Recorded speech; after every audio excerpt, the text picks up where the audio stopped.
here with us today. Chair calls Denise Palacios.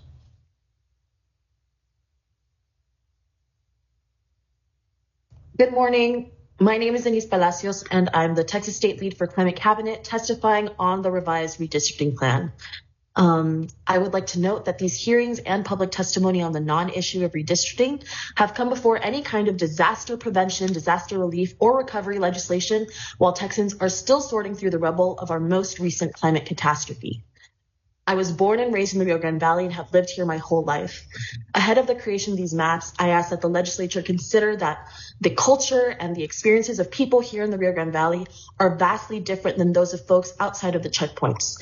Cuero cattle ranchers and sixth-generation families in East Texas face very different issues than binational first and second-generation families in Brownsville with a deeply personal relationship to the Mexico border. And yet, prior to 2021, we were in the same congressional district 34. As a former congressional and district staffer, I know firsthand that stretched out, gerrymandered congressional districts make it extremely difficult for members to visit and consult with their constituents. They strain district staff resources, and they further weaken civic engagement. Should we continue this process, a congressional member split across the state could have to decide between visiting a community hit by a hurricane or cattle ranchers hit by the epidemic of screwworms, since these two communities are 8 hours away from each other.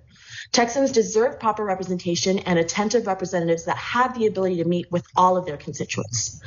But our governor prefers to entertain the whims of the president, looking to squeeze out 5 partisan seats instead of prioritizing the needs of Texans devastated by floods only an hour away from the Capitol.